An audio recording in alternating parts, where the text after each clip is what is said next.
You know what? 2020 certainly has been a wild year, but I gotta say, things are looking pretty good for gaming, especially after today, because this discussion is gonna be about something a little bit different because it's not about Mario or Nintendo, but it's about a series we're both very passionate about that just got a new entry revealed formally. Yeah, I know there were the leaks, but this discussion is gonna be about Crash 4, our thoughts on it, and what it means for the series. Uh, and not to run the pun into the ground, but it's about time. It's been time for years. But man, Yes. I gotta say, being a Nintendo fan, I might just get a PS4 for this game because it looks great. And we'll get into how great it looks, but hmm I gotta say, I'm impressed. I'm actually really surprised because yesterday, you were telling me that you weren't going to get it unless there was a Switch version. And I told you yesterday, I was like, just wait till you see the trailer. You're going to want a PS4 for this. I didn't actually think I was going to be right. um, so this is really great, but it really goes to show you how like a really good quality game can sway you in like either direction. I mean, it really can, because with a PS4, I don't think there were enough of the games that I like to play, because personally, Right. I like to play a lot of platformers, a lot of the more cartoony games like Nintendo makes, stuff like Right. that. And it's interesting because it seems like the PS5 is getting a lot of those, but we'll definitely get into that in a bit. But Yeah. before we talk about what we actually thought about the game, I think it'd be a good idea to talk about our history with the series because you go all the way Mhm. back to the PS2, but my memories Yeah. are a little bit different, but they're still worth bringing up. Would you like to go first, or would you like me to go first? I think you should go first because mine's more comedic than anything. Okay, mine is a little long, but I was at a family member's birthday party, and my uh, and one of my cousins had a PlayStation 1, and I guess we were just kind of being kids and being annoying and running around all over the place. And he went to us, and he was like, "All right, I'm gonna let you guys play the PS1, all right?" And he put in Crash 2. And I was with I think my other cousin at the time. I forget his name. I'm sorry, Gee, what a but great family member. no, I he's kind of a distant cousin. But anyways, we played that till about midnight or 1 o'clock in the morning, and I didn't even know the name of the game. And I left, and I realized, oh my god, I don't even know what the name of the game is. And every time I told my dad, I was like, I want the game with the orange cat. He's like, what the heck kind of game is that? Could have gotten you And Bubsy. he thought it was Garfield for a second. So, anyways, um, fast forward to about 2008. I see a trailer for Crash Mind Over Mutant, and the name Crash and the logo looked familiar. I was like, wait, is that Crash? And it was. But I didn't like the game that much, even though I got it. Afterwards, I got Crash: The Wrath of Cortex, which is very ironic considering the name of the game we're talking about today. And it was a little bit closer to what I played back in the day. Fortunately, I was able to play the other games a little bit later on. I got to play Crash 1. I got to replay Crash 2, which is one of my personal favorites, and Crash Warped, which is the third one. So the actual Um, but PS1 versions or the Insane Trilogy? um, the actual PS1 versions before the remakes. So um, I guess you could say I've been waiting for a new Crash game for 12 years. I'm not counting the remakes because they're technically not new games. Um, and man, let me tell you, it was hard being a Crash fan back in the day. The franchise was dead for a very long time. The direction of the series was all over the place. Nobody knew where to take it. Um, it just was not a great time. And I'm just very thankful for the remakes for happening because without them, I don't think we would have had literally what I've been asking for, a proper direct sequel to Crash Warped. And I am of the opinion that Wrath of Cortex is not a very good follow-up to Crash Warped. But, everyone's entitled to their own opinion. But yeah, the thing with that is, I'm kind of curious to know what you think of Twinsanity, because that was the first one I played in the actual Oh, okay. series. Yeah. But we'll get So, into that. Yeah, well, I will say just briefly, I got Twinsanity out of a 3-pack that I got back in the day with Crash Nitro Kart, Crash Tag Team Racing, and Crash Twinsanity. But if you want me to reserve my thoughts for later, I'll reserve them for later. No, you can give your thoughts on Twinsanity, because I was just going to Oh, mention my experience with it after you did. I personally, it was one of my favorite Crash games for a long time. Um, and it was kind of a little bit more open world, and it felt kind of like an evolution at the time. Looking back at it now, though, I will say the game has a lot of flaws. There's a specific level that I can't really beat because of a certain glitch in the game. Um, that's not to say the game doesn't have great ideas. It really, really does. Um, but I also kind of feel like, in my opinion, the open world gameplay aspect to it, while it could be great, a lot of the best moments for me with Crash to Insanity is when it's kind of like the original games. I love the exploration and stuff, but sometimes I feel like it's a little too open and it's easy to get lost. I know people will disagree with me on that, but um, I do like it when the Crash gameplay is a little bit more dense and action oriented. Though I will say that opening it up a little bit does help. I kind of agree with you there.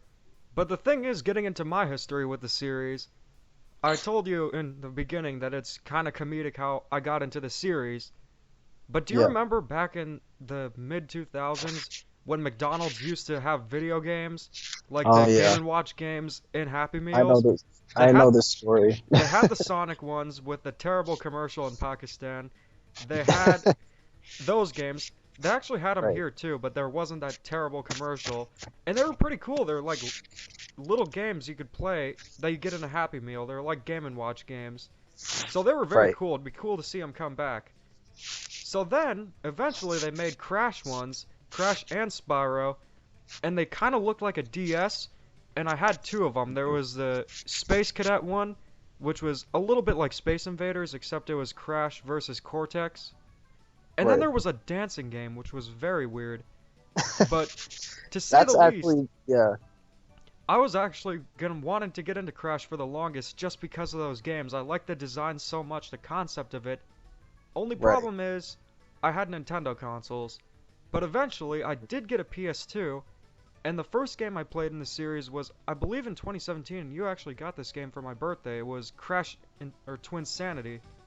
Yeah, I did. Wow. I So actually thank you almost for forgot that. that I got you that. Yeah, no problem. Yeah, it's a great game. Yeah, it is. It was really fun to play. The humor in it was great. I really enjoyed it, and even though it had some flaws, like you mentioned earlier, it was an Right. enjoyable experience, and I would say, until now, it was the closest thing to proper sequel to Crash we got, because after Right. Naughty Dog stopped making Crash, they kind of were in a situation where they didn't really know what to do with the series. A little bit like Right. what happened to Donkey Kong after Rare left, where you Yeah. kind of had this limbo where games were still good, like Donkey Kong Jungle Beat, but then a lot of them were just kind of weird one-off spin-offs like the Donkey Konga series, Donkey Kong Right. Jungle Climber. Those are great games. It's just they didn't Hmm. know what to do with the series. But then eventually they Yeah. made Donkey Kong Country Returns and Donkey Kong Country Tropical Freeze, two of the best 2D platformers ever made. And I think the very same could happen to Crash with 3D platformers. So getting into that, It's I got yeah. the Insane Trilogy when it came out on the Switch. Love that game. Without it, I don't think I would have gotten through 2018 because Nintendo that year was terrible. So, if anything, the Switch has really gotten me into third-party games. I mean, I always wanted to play Crash, but it never was formally on Nintendo consoles. But Right. love that game. I'm very Hmm. close to beating 2. I'm gonna get into Warped very soon. I gotta say the difficulty is tough though, so I'm surprised Oh gaming yeah. journalists liked it. But Well, I mean, I think there's a bit of nostalgia intertwined with that, but I think the difficulty of the Crash games is really what keeps people coming back. And judging by the gameplay of Crash 4, it seems like they're bringing that back, which is great. now it brings back two things that we really need in this day and age of gaming. For one, it looks like it will be challenging, which is great because I don't feel enough games are challenging. And that's not to Right, say games are bad because they aren't challenging, because Super Mario Odyssey isn't that hard and it's my favorite game of all time. But I right, do like seeing the challenge of the games from that era, and it's yeah, great to see it of course. return. So going into that, it also brings the return of 3D platformers, which is something that the 2010s pretty much neglected. Let's see what we got that generation. We got Mario Galaxy 2, Mario 3D Land and 3D World, Super Mario Odyssey. So we got the Mario 3D platformers, but were Right. there that many? I mean, we got stuff like Yooka-Laylee, A Hat in Time, and Super Lucky's Tale, but they weren't You nearly as know, prevalent as they were in the 90s and 2000s.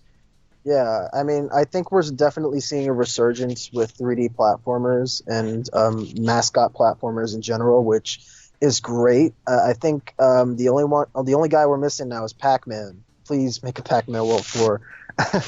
Well, Pac-Man's the only one we're missing, but the only two we're missing are Banjo-Kazooie. We're also missing Conker, but Like you did, like you did say, in the 2010s, there weren't really a lot of these games, and for a long time, I thought Crash was gonna stay dead. So it's a little surreal to see that we have a game called Crash Bandicoot 4, which literally takes place straight after the events of Warped. And I know you haven't played Warped yet, but it's basically that based on the trailer we saw, it flat out says that it's a straight sequel to Warped, which is really exciting. it is really exciting, and it goes to show that sequels can happen even years, maybe decades later. We got a sequel Right. to Pokemon Snap in the works, and we're getting Crash Bandicoot 4. So, Right. I gotta say, I'm very excited for this game. It looks great. And not only that, I noticed with a lot of Mm, revivals, they tend to focus too much on nostalgia. That's not to say the games are bad, but I'll use Sonic mhm. Mania as an example. It Yeah. reuses way too many levels from the original games. If they just made it a ton of just original worlds, I think it would have been better. And I know kind of why they did that because people at Sega said they had to add in the classic Yeah. zones and stuff, but it kind of takes Mhm. away from the experience a little bit. You get what I mean? No, I agree. But I also feel like Sonic Mania, just going off on a little tangent here, was kind of just a way for the devs to be like, look what we can do with just limited resources, and then maybe Sega could go like, okay, here's a full scale budget now, go crazy, make new zones, do whatever you want. At least that's what I hope, because that's kind of what they did with Crash, because they made the remakes, they made a CTR remake, they blew it out of the park, and now they're doing something completely new, which is really refreshing when games these days are just kind of remakes. Uh, which I think the most recent remake that came out was Battle for Bikini Bottom Rehydrated, which oh boy, I have opinions about, but that'll be another video for another day, most likely. It hasn't But been getting good reviews, but just take everything with a grain of salt. But, you know, right, yeah, well, yeah, go on.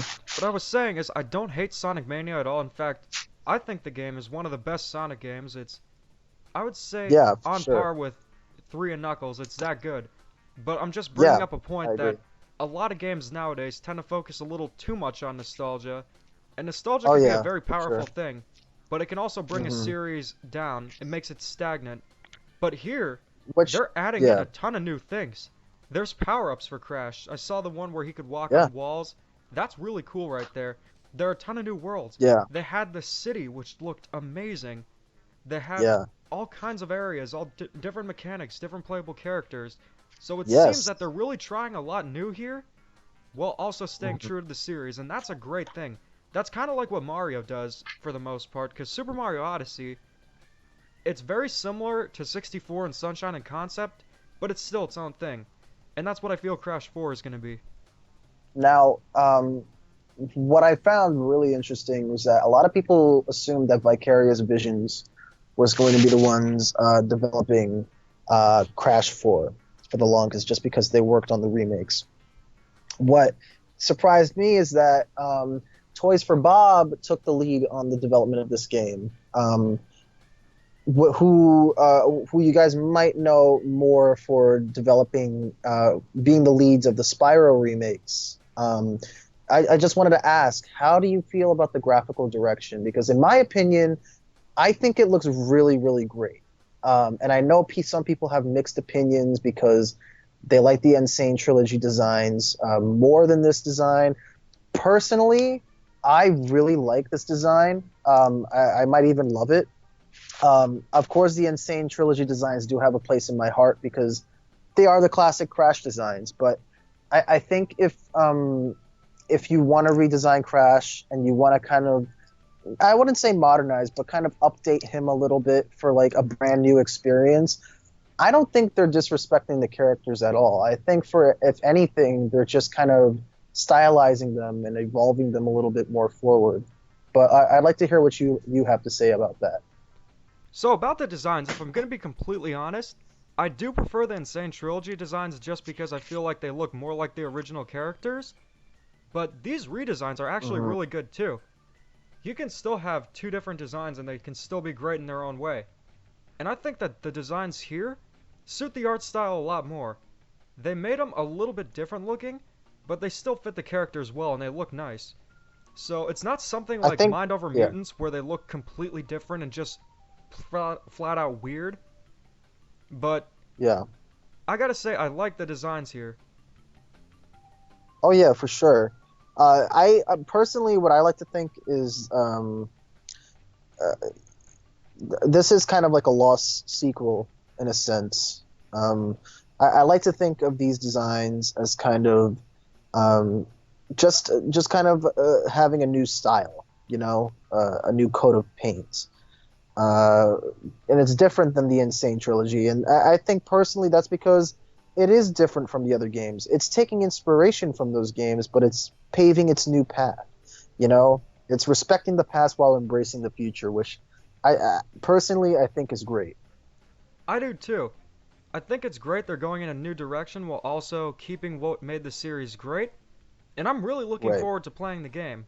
So hopefully I can find a PS4 for a good price. And this brings up a good question. Do you think there's going to be a Switch port?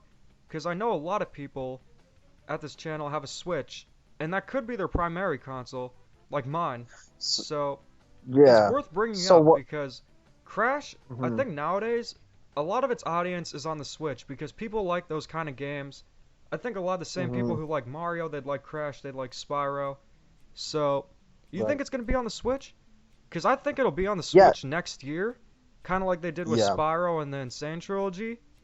Maybe it'll be like 9 months to a year later. I hope it's sooner. But if they can get it as great looking as they did with Spyro, where there's virtually no difference, then I'd be fine waiting a little longer. I think you hit the nail right on the head. I think it will launch next year. I'll say probably, if anything, maybe next summer, which wouldn't be too far off from October. Now, I think that counts for both the Switch and the PC port.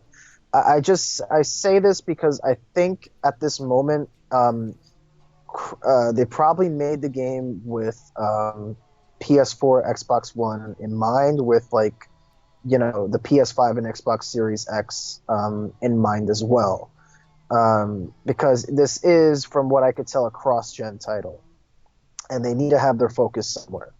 I think having a port come out and having its own spotlight a year later is a smart marketing move, because you're basically promoting the same game within 2 years, just on two different platforms.